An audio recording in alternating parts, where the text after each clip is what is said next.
Hello, everybody. Welcome to another episode of Who the Hell Asked. I'm your host, Slade, alongside Byron here. Hey, and sorry, we're gonna depress the shit out of you today. Yeah, we got a lot of somber news to cover today, but we'll start out with some good news before we get into, the happenings that are going around the game industry. So without further ado, let's get underway here. So we got a good announcement. We are getting Dokapon Kingdom. Yeah. Finally, here in the West. Yeah, so for those who don't know, Dokapon Kingdom, the original, was a board game RPG. Some would describe it Mario Party plus an RPG.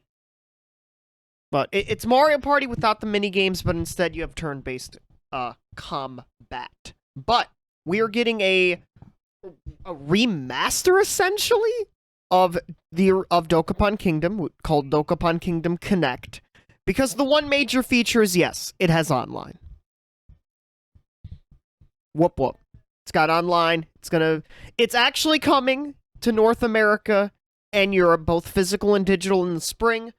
It will cost $50. And instead of being published by Atlas this time, it will be published by Idea Factory International. And yeah, again, the major selling point is it's going to have online multiplayer, and of course, local multiplayer, like the original. Yeah, plus it'll also be, upscaled to look very pretty on modern consoles and whatnot. So, no, super exciting stuff. It's just going to be on Switch only. It's not going to be on any other platforms. Yeah. Right now it's Switch exclusive. I'm a little disappointed in that, just a little bit. I'm surprised it didn't come to, the other platforms, but maybe down the line they will. I think the Switch would probably be the platform for it, though. So, it's probably the most important platform that they could put it on. So, yeah. I'm pretty excited because I've never played Dokapon before. Because it's never been officially localized or whatever. Yeah. And, it's basically Mario Party, but RPG elements, which is going to be exciting. Yeah, even though it doesn't have the other half of Mario Party, which is the mini games, but yeah, but it's still super exciting stuff. So can't wait. Looking forward to it. Let's go ahead and move on to our next move. So next up, from Europe. We have European Parliament votes to take action against loot boxes, gaming addiction, gold farming, and more. So, yeah. Yeah, so this is pretty fantastic news. So they put up a vote which was led by Adriana Lopez. Yeah. And it has secured 577 votes in favor, with only 56 against and 15 absence. So, abstinence. Overwhelming majority voted to address the issues in the gaming industry. Yeah. Absolutely fantastic news because it's going to use the rating system to Peggy to accurately call out whether or not there's any form of gacha or gambling in the games and whatnot. Yeah, so for those who don't know, Peggy is the ESRB for Europe, basically. Yeah. I would argue that the Peggy probably gets a lot more support in terms of not support per se. The Peggy's taken quite a bit more seriously than the ESRB. Yeah, so when it comes to rating. So it was also voted to have the commission analyze the impact of loot boxes and prompts to make in-game purchases, taking action if necessary, as well as investigating whether gold farming can be linked to financial crimes and human rights abuses. Oh yeah, I could imagine you have issues where in RuneScape or something, you have people in India with sweat factories farming gold. In that game, or probably other MMORPGs. So I'm glad they're not just leaving it at loot boxing. They're addressing the industry as a whole. Yeah. This is an absolute win. Yeah. They are also calling for developers to, quote, avoid designing games that feed addictions, with Lopez citing the WHO's recognition of gaming disorder as an example of the state of addiction amongst players. Other recommendations. Other actions recommended include prioritizing data protection, improving the gender imbalance of the industry's workforce, and making it as easy for consumers to... Let me repeat this one more time. Making it as easy for consumers to cancel a subscription as it is to sign up.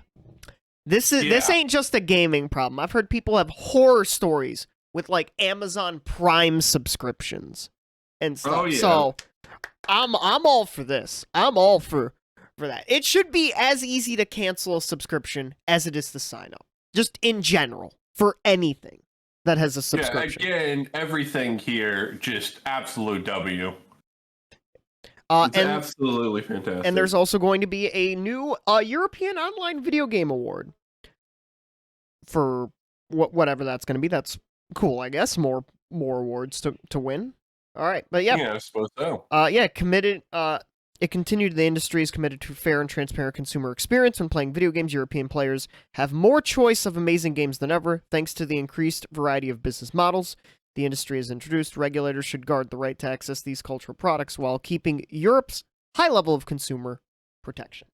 And there we go.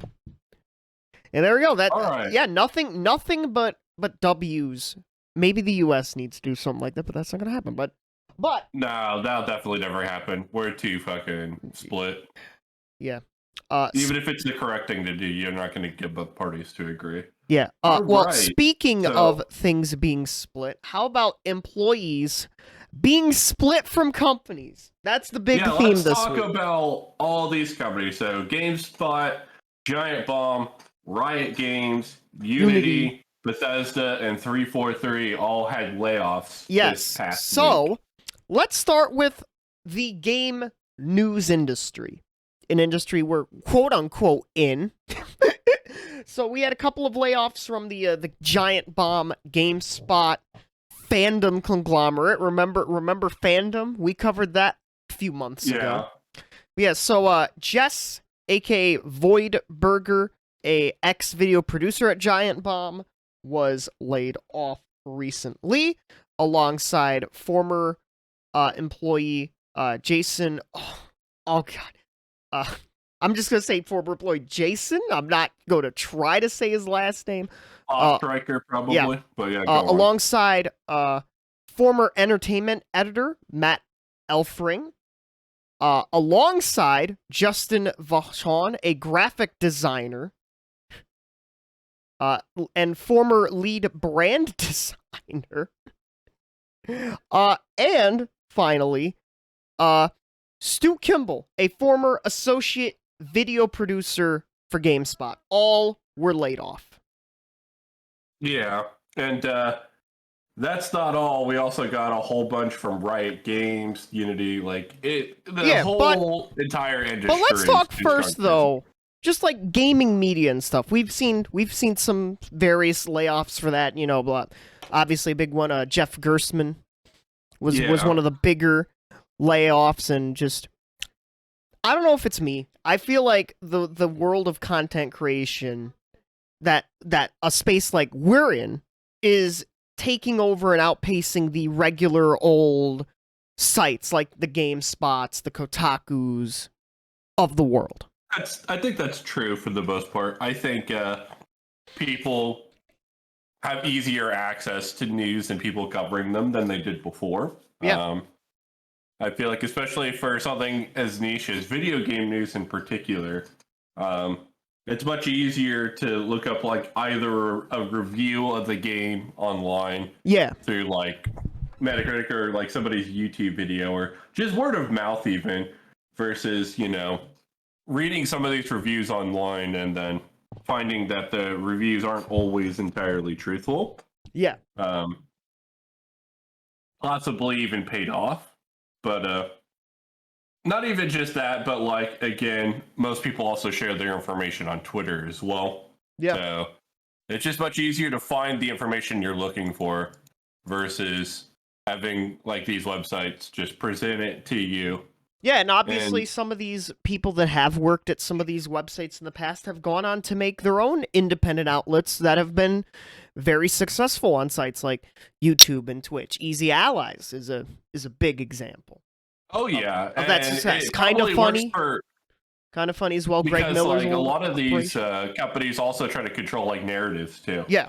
So that's why you see a lot of independent media really popping off. So Yeah, so it's going to be really interesting in the next few years how, like, games journalism, gaming media, like, comes from the fallout of this and potentially more layoffs in that field. But obviously, as Slade mentioned, we have more layoffs than just from the gaming media games journalism side of it. First reported by Jacob Wolf report, Riot Games eliminating 46 positions amidst shift in priorities.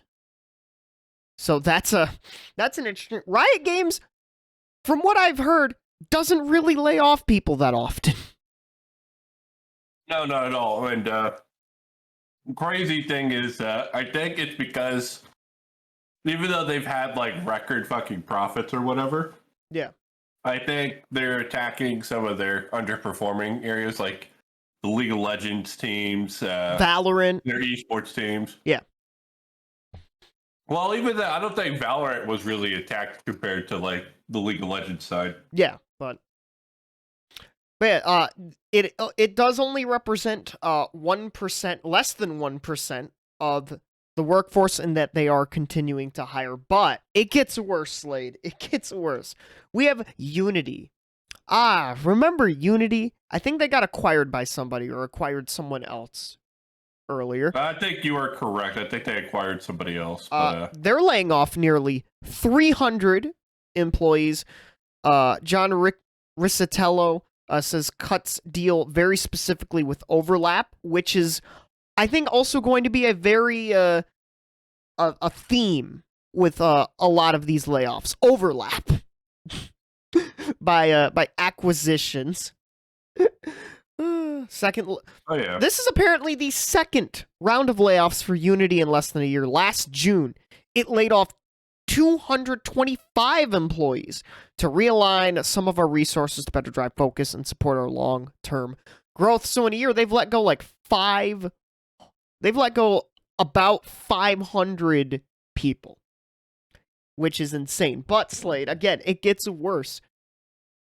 You lead this one, and Microsoft and all of their layoffs. So coming off of record profits, and yes, I did say record profits.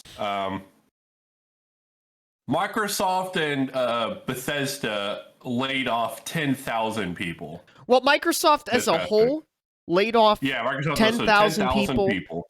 Bethesda is set to be affected by this. So are the Coalition, and so are 343. And Slade will get into 343 in a little bit because they were also. This is absolutely terrible news because, like, there has to be some sort of accountability for this because, like, it's one thing if you're laying off employees because you're, sensing that there's going to be a decline in terms of like sales and whatnot.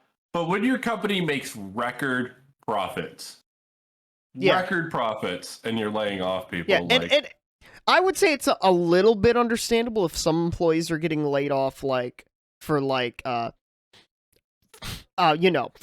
if an acquisition's happening, there's going to be a lot of people in like the same department, and you won't necessarily need all those. It still sucks, by the way. Yeah. That still sucks, but that's like a little more understandable.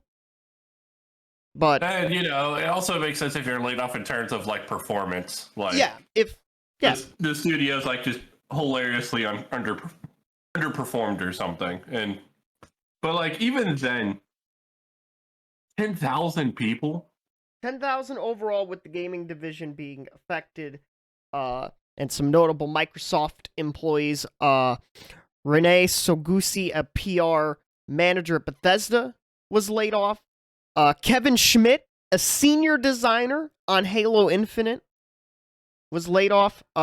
Jesse Stipek, 343's video producer, and Sam Lungcott, who was a community manager for Elder Scrolls Online, were also laid off. That's just that's just a few of them, but 343 are like the big ones that had a lot of layoffs. Man, this might be like a performance thing, like I was alluding to earlier. So, continuing on to 343, Joe Stain also voluntarily left 343 to go back to Xbox Publishing. Yep. Yep, Xbox. Long story short, it sounds like the 343 Halo Infinite campaign team got hit very hard with the layoffs, and Joe Stain saw fit to remove himself as the not director, but person in charge. Yeah, so if you were hoping for Halo Infinite campaign DLC, that's probably not happening at this point. Yeah, and a lot of members still on the team are speaking out against Microsoft as well as 343's leadership. Yes. Who basically are citing that the leadership for the team of Halo Infinite were incompetent. Yep. And there was a lot of really terrible things happening behind the scenes during development. Yeah. Though Patrick Wren, who was the big person making all these callouts, did note the multiplayer leadership team was amazing during development. Mm-hmm. So, yeah. Whew. And Tyler Owens, another former 343 industry employee, now at Respawn working on Apex, tweeted, as a Halo fan, he's really tired of Microsoft's business practice and policies, slowly killing the thing he loves between the contracting policies, which apparently it's an 18-month contract for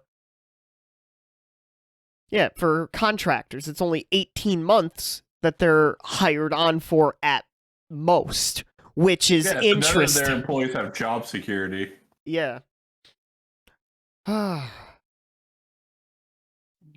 Yeah, at the end of last year, the Halo Infinite multiplayer creative director left. Yeah, Halo veteran left. Layoffs are to quote the Eurogamer article here at the end. The layoffs are a troubling sign of unease at Microsoft, and additionally brings the future of the Halo series into question. Yeah, I agree with that. I agree. It's not looking good. Though the Halo Twitter account tweeted out, Halo and Master Chief are here to stay. 343 Industries will continue to develop Halo now and in the future, including epic stories, Lamau, multiplayer, and more of what makes Halo great.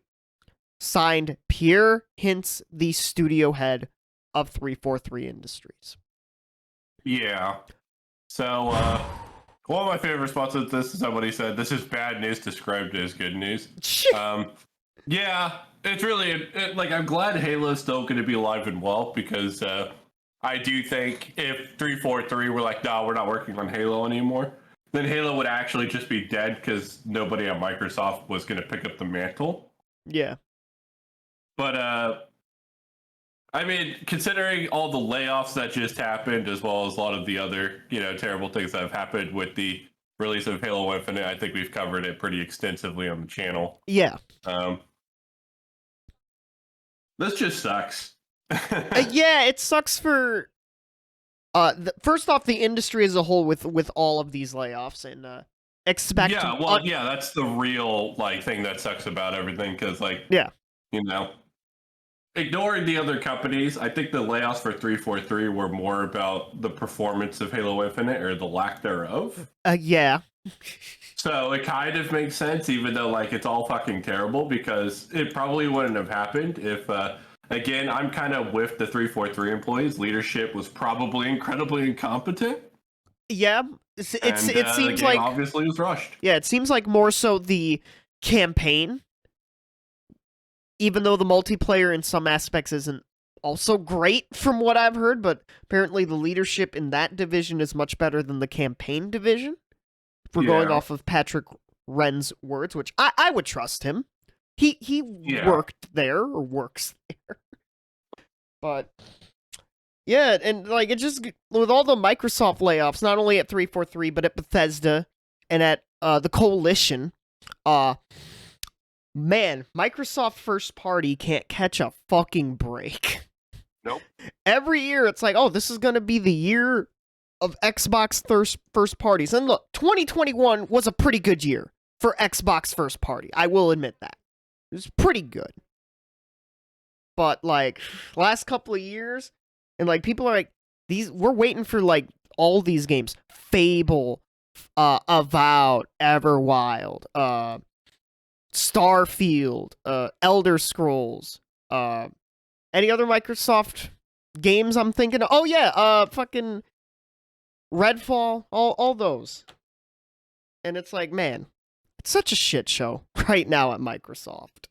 Oh yeah, and the state of the industry as a whole just makes me incredibly sad, especially when these companies can lay off thousands of employees while also maintaining record profits. It's just, it's very abysmal. Yeah, that's just the capitalistic machine. That's just how it be, and yeah, it's pretty fucking depressing. Honestly. We were thinking of not even doing this episode today, to be honest. Yeah, but I do think this is stuff that needs to be covered and talked about. While we're not exactly the most popular streaming media, God, not even fucking close. I do think it's important that people talk about, this kind of stuff. Yeah, all this in general. And obviously a worry that some people I saw had was like, oh God, what happens if that Microsoft acquisition of Actibliz King happens? How many more layoffs are there gonna be due to overlap in? Well, didn't Actiblizzard already have layoffs earlier this year? Yeah, but I'm saying there will be probably more. Even more, yeah. Yeah, more. Yikes. Yeah, it's not a good time. It's not a good time. No, and I think it didn't give like the entire tech industry is just laying off. Yeah, because Amazon has laid off people, especially in the Alexa division. Like thousands have been laid off in that division. Obviously, Meta and all that stuff. Another Microsoft thing, I know Microsoft just canceled a lot of their VR divisions. Yeah. And laid people off from that. Apple, of course, and Google, big one, of course. It's not looking good. It's not looking good for the tech industry as a whole. It's not looking good. Yeah, but that's going to be everything for this episode. This has been Slade. Yeah, and this has been Byron, and hopefully next week we'll bring some not as depressing news. Maybe we'll get that Nintendo Direct. Maybe. Yeah, who knows? Maybe. I think we're probably another couple weeks from that announcement. But you all have a great day. Please like and subscribe to the channel. And that's it, everybody. Bye-bye. Bye-bye.